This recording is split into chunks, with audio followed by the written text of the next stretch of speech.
8 planets stretched their way from right near the sun to the chilly frozen regions of far outer space. Mercury, Venus, Earth, Mars, Jupiter, Saturn, Uranus, as I like to call it, and last of all, Neptune. Back when I first learned that list, it also included Pluto, but in 2006, Pluto was demoted from the list of planets. Astronomers still argue over whether that was right or whether even more dwarf planets and moons should be included on the list of planets. But for now, 8 planets. And out of all of them, only one of them is suitable, just the way it is to shelter the wide variety of life we find on our planet. The others are either much hotter or much colder. On Mars, the planet that is most similar to our Earth, the temperatures range from 95 degrees in the summertime all the way to minus 225 degrees Fahrenheit. I'm pretty sure that's even colder than Montana in the winter. The reason Mars gets so cold is that its atmosphere is thin and doesn't hold in heat very well. Our Earth was the only planet of the 8 that was located in just the right spot, not too far and not too close to the sun. If God was going to create a beautiful world of life, the next thing he needed after light was a suitable atmosphere. Genesis 1:6-8 tells us, "And God said, Let there be an expanse in the middle of the waters, and let it divide the waters from the waters. And God made the expanse and divided the waters which were under the expanse from the waters which were above the expanse, and it was so. And God called the expanse heavens, and the evening and the morning were the second day." A perfect blend of nitrogen, oxygen, and carbon dioxide, to name only 3, formed the air for everything to be created on our planet. And those mysterious waters which were above the expanse most likely contained the secret to the amazing tropical world that existed back then. How do we know it was tropical? Easy, the fossil record tells us. Fossils of tropical plants and animals have been found all over the whole world, including at the North and South Poles.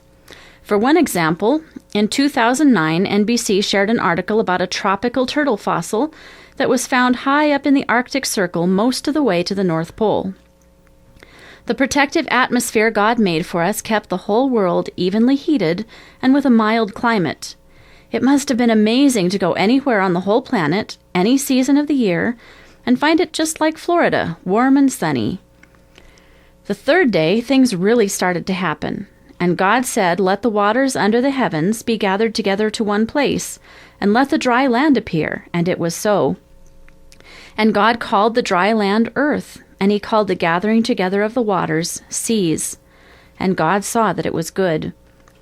And God said, "Let the earth bring forth tender sprouts, the herb seeding seed, and the fruit tree producing fruit after its kind, whose seed is in itself, upon the earth." And it was so. And the earth brought forth tender sprouts, the herb yielding seed after its kind, and the tree producing fruit after its kind, whose seed was in itself. And God saw that it was good, and the evening and the morning were the third day. Besides all the things that I enjoy, like roses, hibiscuses, tulips, honeysuckle, and daffodils, this was also the day when one of my least favorite things was made: mushrooms. Mushrooms are the only plant source of vitamin D. One really strange mushroom called the bear's head tooth mushroom looks like a melting snowball. Supposedly it tastes very good, but since I hate mushrooms, I'm probably the wrong person to ask. I'll just get my vitamin D in pill form, thank you. These weird-looking mushrooms are being studied carefully as they may contain cancer-inhibiting properties and even stimulate nerve growth. The largest plant alive on Earth is the sequoia, sometimes also known as redwoods. In 2006, Hyperion, the tallest of these trees still living, was discovered. It tops out just short of 380 feet and may be over 700 years old. To give you some idea how tall that is, I'm 5'4", and you could stack 71 of me end to end before you got to the top. The night-blooming cereus, another fun plant, blooms only one night a year, and mimosa, or sensitive plant, has leaves that fold shut when you touch them. As kids, my mom would often get us a mimosa since we loved them so much. They were usually dead within a week, and we could never figure out why. Maybe because we never let them stay open, not even a little bit.